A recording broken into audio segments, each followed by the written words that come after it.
नमस्कार। आज हम क्लास 8 में सामाजिक विज्ञान यानी सिविक्स में अध्याय 10 को देखेंगे, जिसमें हमारा अध्याय का नाम है कानून और सामाजिक न्याय। तो सबसे पहले जानेंगे कि कानून और न्याय क्या है।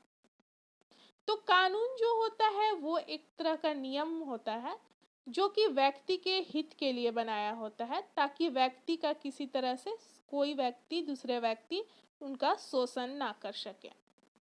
और न्याय के बारे में हम देख सकते हैं कि अगर किसी व्यक्ति पर अत्याचार होता है, उनका शोषण होता है, तो वो व्यक्ति कानून का सहारा लेकर यानी नियम का सहारा, जो नियम बनाया गया है उसका सहारा लेकर न्याय की मांग कर सकते हैं।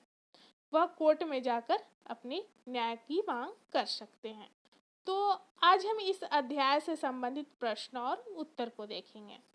तो सबसे पहला प्रश्न है कि न्यूनतम वेतन के लिए कानून की जरूरत क्यों पड़ती है। ये पेज 121 में है। कानून की जरूरत क्यों पड़ती है? जब कम वेतन मिलता है, मतलब इसको हम देखेंगे, तो न्यूनतम वेतन के लिए कानून की आवश्यकता होती है, क्योंकि निजी कंपनियां, ठेकेदार या व्यवसायी जो प्राइवेट कंपनी होती है, वो क्या चाहती है? अधिक से अधिक लाभ कमाना चाहती है। आप अपने आसपास के एरिया में भी देख सकते हैं। और वे मजदूरों को उतना वेतन नहीं देते हैं जितना कि उन्होंने परिश्रम किया है। आसपास के वातावरण या एरिया में देख सकते हैं कि प्रायः कुछ व्यक्ति होते हैं जो कि मजदूरों से अधिक काम लेना चाहते हैं और वेतन उनको कम से कम देना चाहते हैं। तो कानून यह सुनिश्चित करता है कि उन्हें न्यूनतम वेतन कितना दिया जाए और उनके परिश्रम से कम वेतन ना मिले। यानी कि राज्य के द्वारा जो फिक्स किया हुआ वेतन है, न्यूनतम वेतन है, वो व्यक्ति को जो परिश्रम किया है, जितना किया है, उसी के अनुसार उसको वेतन मिलना चाहिए। प्रश्न 2 है, पता लगाएं आपके राज्य में निर्माण मजदूरों के लिए तय न्यूनतम वेतन क्या है। तो आप अपने स्टेट के अनुसार देख सकते हैं कि जो मजदूरी कितना जो तय किया गया मजदूरी है, वो चीज देख सकते हैं। दूसरा है ख नंबर, क्या आपको निर्माण मजदूरों के लिए तय न्यूनतम वेतन सही, कम या ज्यादा लगता है? तो वो भी आप चेक कर सकते हैं अपने स्टेट के अनुसार कि मजदूरों को जो वेतन मिलता है वो कम है या ज्यादा है या बिल्कुल ठीक है। ग नंबर है, न्यूनतम वेतन कौन तय करता है? तो न्यूनतम वेतन जो है प्रत्येक राज्य की राज्य सरकार तय करती है। प्रश्न 3 है कि आपको ऐसा क्यों लगता है कि किसी फैक्ट्री में सुरक्षा कानून को लागू करना बहुत महत्वपूर्ण होता है? वहां पर सुरक्षा से संबंधित नियम क्यों जरूरी है? तो इसका उत्तर देखेंगे, क्योंकि संविधान के अनुच्छेद 21 में दिए गए जीवन के अधिकार का उल्लंघन ना हो। अनुच्छेद 21 में व्यक्ति को जीवन का अधिकार दिया गया है। और दूसरा इसका उत्तर है मजदूर और अन्य कर्मी की सुरक्षा के लिए। और तीसरा पर्यावरण तथा आम लोगों की सुरक्षा के लिए सुरक्षा कानून को लागू करना फैक्ट्री में जरूरी है। प्रश्न 4 है, क्या आप कुछ दूसरी ऐसी स्थिति का उल्लेख कर सकते हैं जहां कानून या नियम तो मौजूद है परंतु उनके क्रियान्वयन में यानी कि लागू करने में ढिलाई के कारण लोग उनका पालन नहीं करते? एग्जाम्पल, मोटर गाड़ियों की तेज रफ्तार। जैसे कि नियम कानून जो है उसमें है कि वाहन को जितना रफ्तार है वो सिंपल रफ्तार में चलाना है। कानून को लागू करने में क्या समस्याएं आती है? क्या आप क्रियान्वयन में सुधार के लिए कुछ सुझाव दे सकते हैं? तो इसके उत्तर में देखेंगे, हाँ, सरकार के पास पर्याप्त संख्या में मोटर गाड़ियों की तेज रफ्तार की जांच करने वाले उपकरण नहीं है। क्योंकि आप सड़क पर देख सकते हैं कुछ लोग क्या करते हैं कि बहुत हाई स्पीड में गाड़ी को चलाते हैं, तो ऐसे में क्या होता है कि एक्सीडेंट का खतरा बना रहता है। दूसरा, परिवहन विभाग के कर्मचारियों की उदासीनता भी महत्वपूर्ण कारण है। जो कर्मचारी है वो अच्छे तरीके से काम नहीं करते हैं, कड़ाई नहीं करते हैं, जो नियम कानून बना है उसके अनुसार वो कड़ाई नहीं करते हैं। तीसरा, परिवहन विभाग में भ्रष्टाचार भी इसके लिए उत्तरदायी है। यानी कि कोई व्यक्ति गलत काम करता है या किसी का एक्सीडेंट भी हो जाता है, तो ऐसे में क्या करते हैं कि कुछ अधिकारी जो होते हैं वो पैसा लेना यानी घूस लेना बोलते हैं आम भाषा में, वो जो केस होता है वहीं पे उसका सॉल्यूशन निकाल देते हैं और उस जो अब अपराधी होता है यानी कि जो एक्सीडेंट किया है उसको कुछ सजा भी नहीं होती है। सुझाव के संदर्भ में, मोटर गाड़ी रफ्तार की जांच करने के लिए पर्याप्त संख्या में उपकरण उपलब्ध कराया जाना चाहिए। दूसरा, परिवहन विभाग के कर्मचारियों को अपना उत्तरदायित्व ठीक प्रकार से निभाना चाहिए। तीसरा, परिवहन विभाग द्वारा भ्रष्ट कर्मचारियों के खिलाफ कठोर कदम उठाना चाहिए, यानी कि जो घूस लेने वाले अधिकारी हैं उनको क्या करना चाहिए, उनको उस पद से हटा दिया जाना चाहिए। लोगों को कानून की जानकारी संचार माध्यम से दी जानी चाहिए। संचार माध्यम में आप बहुत सारी चीज़ देख सकते हैं, रेडियो, टीवी, समाचार पत्र, तो इसके माध्यम से भी जो कानून नियम कानून है लोगों तक पहुंचाना जरूरी है। प्रश्न 5 है, स्वच्छ वातावरण एक जन सुविधा है, क्या आप इस बयान की व्याख्या कर सकते हैं? पेज 128 में है। तो जन सुविधाएं कुछ मूलभूत सुविधाएं हैं जो हर व्यक्ति को उपलब्ध करवाई जानी चाहिए। इसमें स्वच्छ वातावरण भी शामिल है। स्वच्छ वातावरण में स्वच्छ जीवन ही निवास करता है। प्रश्न 6 है, ये पेज 128 में है, हमें नए कानून की जरूरत क्यों है? तो इसके उत्तर में देखेंगे कि संविधान के अनुच्छेद 21 के जीवन के अधिकार में प्रदूषण मुक्त हवा और पानी भी शामिल है। अतः प्रदूषण पर अंकुश लगाने और नदियों को साफ रखने और दोषियों पर जुर्माना लगाने के लिए कानून की जरूरत है।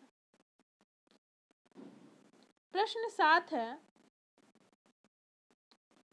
कंपनी और ठेकेदार पर्यावरण कानून का उल्लंघन कैसे कर पाते हैं? ये पेज 128 में है प्रश्न। तो इसके उत्तर में देखेंगे कि कंपनी और ठेकेदार पर्यावरण कानून का उल्लंघन कर पाते हैं क्योंकि पर्यावरण की सुरक्षा के लिए बनाए गए कानूनों को ईमानदारी से लागू नहीं किया जाता है। दूसरा, सरकारी अधिकारी रिश्वत लेकर कंपनी व ठेकेदार को मनमानी करने की छूट दे देते हैं। यहाँ पर भी हम देख सकते हैं कि कानून का उल्लंघन हो रहा है।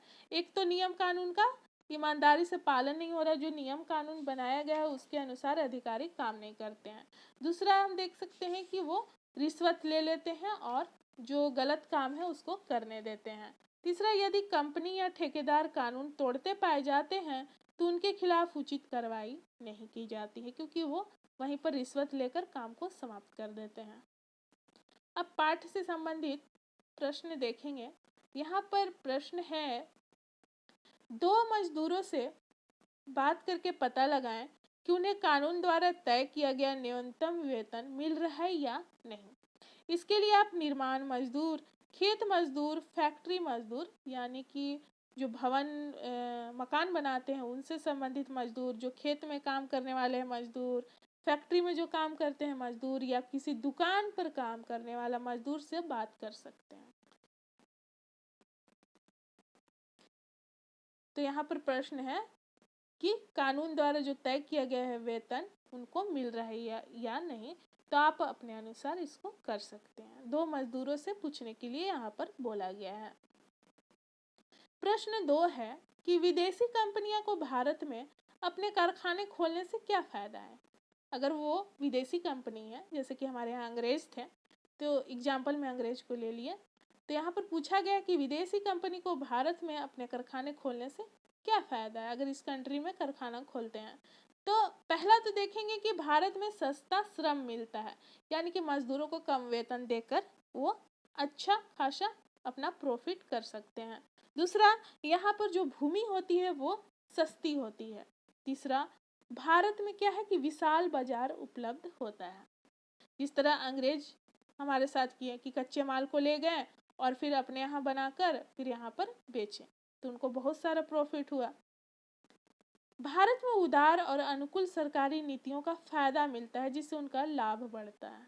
उदार और अनुकूल का मतलब हुआ कि कठोर नियम कानून नहीं है भारत में, जिससे वो क्या करते हैं कि विदेशी कंपनियां जो होते हैं अधिक से अधिक फायदा कमा लेते हैं।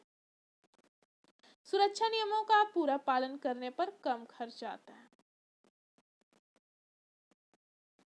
प्रश्न 3 है, क्या आपको लगता है कि भोपाल गैस त्रासदी के पीड़ितों को सामाजिक न्याय मिला है? चर्चा करें। ये भोपाल गैस त्रासदी जो हुआ था 1984 में हुआ था।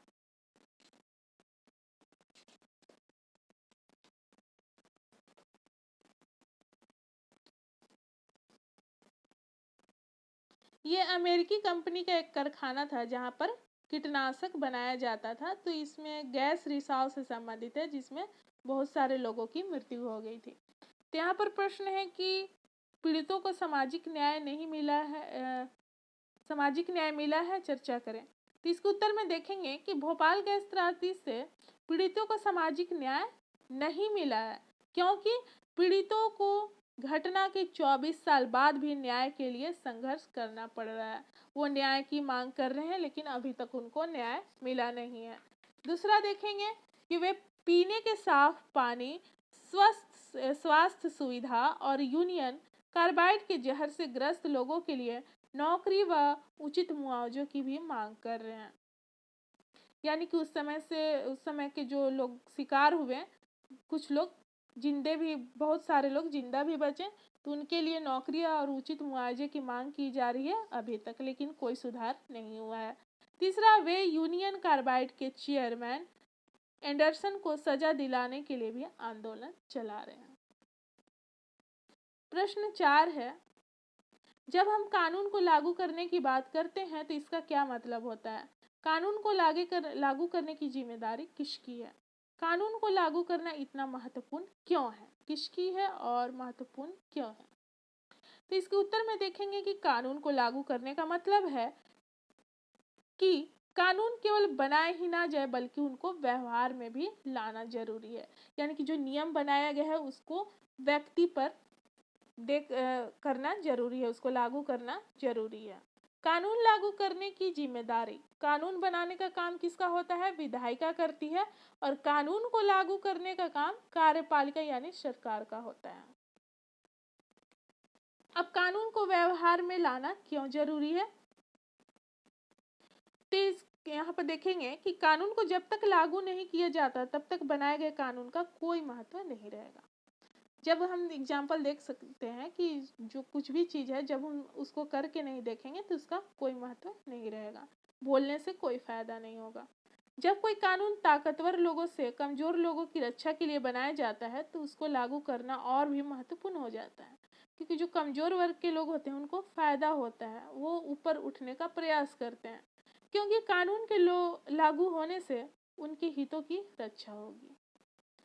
तीसरा, कानून लागू करके ही सरकार व्यक्ति या निजी कंपनी की गतिविधियों को नियंत्रित कर सकती है, ताकि सामाजिक न्याय को सुनिश्चित किया जा सके। प्रश्न 5 है, कानून के जरिए बाजारों को सही ढंग से काम करने के लिए किस तरह प्रेरित किया जा सकता है? अपने जवाब के साथ 2 उदाहरण दें।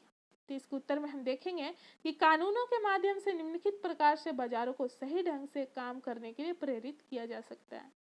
चीजों की गुणवत्ता निर्धारित मानक के अनुरूप होनी चाहिए, और यह बताने के लिए कानून बनाया गया है, जैसे कि विद्युत उपकरण सुरक्षा मानकों के अनुरूप होना चाहिए। कीमतों को नियंत्रण में रखने वाले कानून आवश्यक वस्तु की कीमत जैसे चीनी, दाल, तेल, अनाज आदि को नियंत्रण में रखता है। प्रश्न 6 है, मान लीजिए कि आप एक रासायनिक फैक्ट्री में काम करने वाले मजदूर हैं, यानी कि आप एक मजदूर हैं, फैक्ट्री में काम करते हैं। तो सरकार ने कंपनी को आदेश दिया है कि वह वर्तमान जगह से, यानी कि जो अभी जहां पर कंपनी है, 100 किलोमीटर दूर किसी दूसरे स्थान पर अपना कारखाना चलाए। जहां पर जो कंपनी है उससे वही कंपनी 100 किलोमीटर दूर पर अपना कारखाना चलाए। इससे आपकी ज़िंदगी पर क्या असर पड़ेगा? आप मजदूर हैं और कंपनी को आदेश दिया गया है कि वो अपने दूरी 100 किलोमीटर दूरी पर वही फैक्ट्री चलाए। अपनी राय पूरी कक्षा के सामने पढ़कर सुनाएं। तो इसके उत्तर में हम देख सकते हैं कि एक मजदूर की ज़िंदगी पर पड़ने वाले प्रभाव, जैसे कि नए स्थान पर रहने की व्यवस्था करनी पड़ेगी उसको, 100 किलोमीटर यहाँ पर दूर की बात कही गई है। नई जगह पर जाकर बसने में उसको दिक्कत आएगी और आर्थिक बोझ भी बढ़ेगा, यानी कि खर्च भी बढ़ेगा उसका। जब नई जगह पर जाएगा तो मकान लेना होगा, फिर से वहाँ सामान को इकट्ठा करना होगा, तो इससे क्या होगी कि खर्च बढ़ेगी। बच्चों की शिक्षा भी प्रभावित होगी, क्योंकि नई जगह पर शिक्षा की सुविधा किस प्रकार की है, यह बात महत्वपूर्ण भूमिका निभाएगी। बच्चों के लिए अच्छा स्कूल मिलेगा या नहीं, ये भी देखा जाएगा। नए स्थान पर उपलब्ध परिवहन सुविधा, स्वास्थ्य सुविधा, बाजार सुविधा कैसी है, यह बात भी मजदूर की जिंदगी को प्रभावित करेगी। तो वहाँ पर स्वास्थ्य अस्पताल है या नहीं, बाजार कितना दूरी पर है, परिवहन सुविधा, सड़कें अच्छी है या नहीं, गाड़ी मिलती है कि नहीं जाने के लिए एक जगह से दूसरे जगह, तो ये सब चीज़ भी प्रभावित करेगी मजदूर के जिंदगी पर।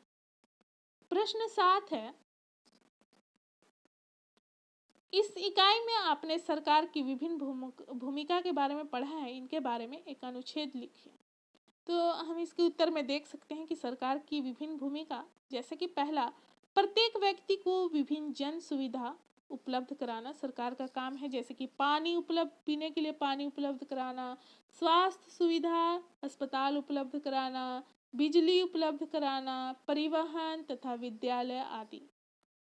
दूसरा, सरकार बजट पेश करती है। सरकार बजट में वर्ष के आय तथा व्यय और आने वाले वर्ष की योजनाओं के लिए पैसे की व्यवस्था कैसे की जाएगी, ये भी देखना होता है सरकार को।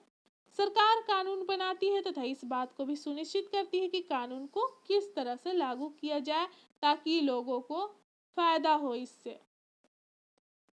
सरकार यह भी सुनिश्चित करती है कि संविधान में वर्णित मौलिक अधिकार का हनन न हो, जो मौलिक अधिकार है हमारे 6, उसका हनन न हो।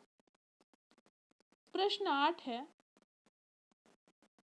आपके इलाके में पर्यावरण को दूषित करने वाले स्रोत कौन कौन से हैं, जैसे कि यहाँ पर क है हवा, ख है पानी, तीसरा मिट्टी में प्रदूषण के संबंध में चर्चा करें और प्रदूषण को रोकने के लिए किस तरह के कदम उठाए जा रहे हैं, क्या आप कोई और उपाय सुझा सकते हैं। तो इसके उत्तर में हम देखेंगे कि जो पर्यावरण को दूषित करने वाले स्रोत हैं, जैसे कि हवा जो है, फैक्ट्री और यातायात के साधन से निकलने वाले धुआं जो होते हैं, वो क्या होते हैं कि हवा वायु में फैलकर पूरे वातावरण को प्रदूषित कर देती है। पानी, गंदे नाली के पानी, सीवर का पानी और कारखाना से जो गंदा पानी निकलता है, वो क्या होता है कि जो स्वच्छ जल है नदी का, वहाँ पर जाके मिलकर और पूरे नदी के पानी को प्रदूषित कर देती है। मिट्टी, फैक्ट्री को दूषित जल व कचरा, घर का गंदा पानी और कूड़ा कचरा आदि मिट्टी को प्रभावित करते हैं। प्रदूषण रोकने हेतु उठाए गए कदम, सरकार ने सभी प्रकार के प्रदूषण को रोकने के लिए कानून बनाया है। दूसरा, गंदे पानी को साफ करने के लिए जल शोधक संयंत्र स्थापित किया गया है। उद्योग और फैक्ट्री को रिहायशी इलाकों से दूर स्थापित किए गए हैं, यानी कि जहाँ पर ज़्यादा जनसंख्या है उससे दूर होना चाहिए उद्योग और फैक्ट्री जो होते हैं। प्लास्टिक की थैलियों के प्रयोग पर रोक लगा दी गई है। अन्य उपाय में हम देख सकते हैं कि अधिक से अधिक पेड़ लगाया जाना चाहिए, लोगों को प्रदूषण रोकने के लिए जागरूक करना चाहिए, निजी वाहन को सीएनजी के प्रयोग के लिए प्रोत्साहित करना चाहिए, कूड़ा करकट व अपशिष्ट के निपटान के लिए व्यवस्था की जानी चाहिए।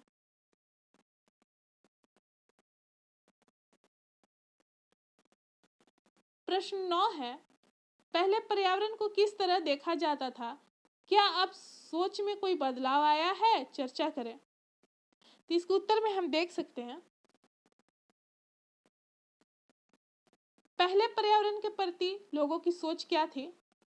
पर्यावरण को मुफ्त की चीज माना जाता था, लोग कोई महत्व नहीं देते थे, क्योंकि उस समय इसका हानिकारक प्रभाव भी लोगों पर बहुत कम था। आज आप देख सकते हैं कि तरह तरह की बीमारियां हो रही है प्रदूषण फैलने के कारण। दूसरा, पर्यावरण के प्रति लोगों में जागरूकता की कमी थी, लोग जागरूक नहीं थे, लोगों को मालूम नहीं था। पहले पर्यावरण की रक्षा के लिए बहुत कम कानून थे और इन कानून को लागू करने की व्यवस्था भी काफी कमजोर थी। थोड़ा बहुत कानून बनाए गए थे, लेकिन इसको पालन नहीं किया जा रहा था। अब बदलाव कैसे आया पर्यावरण के प्रति सोच में? तो पहला देख सकते हैं कि पर्यावरण के प्रति लोगों की सोच में बदलाव आया है और अब लोग पर्यावरण की चिंता करने लगे हैं, क्योंकि प्रदूषण का स्तर दिन प्रतिदिन बढ़ता जा रहा है और लोग इस बीमारी से लोगों की मृत्यु भी हो जा रही है। बहुत सारे तरह की बीमारी देख सकते हैं, कैंसर, स्किन कैंसर और तरह की। न्यायालय ने अपने फैसले में स्वच्छ पर्यावरण के अधिकार को जीवन के मौलिक अधिकार का हिस्सा माना है। सरकार ने भी सभी प्रकार के प्रदूषण को रोकने के लिए कठोर कानून बनाए हैं। तो यहाँ पर हमारा समाप्त होता है। मिलते हैं अगले वीडियो में। धन्यवाद।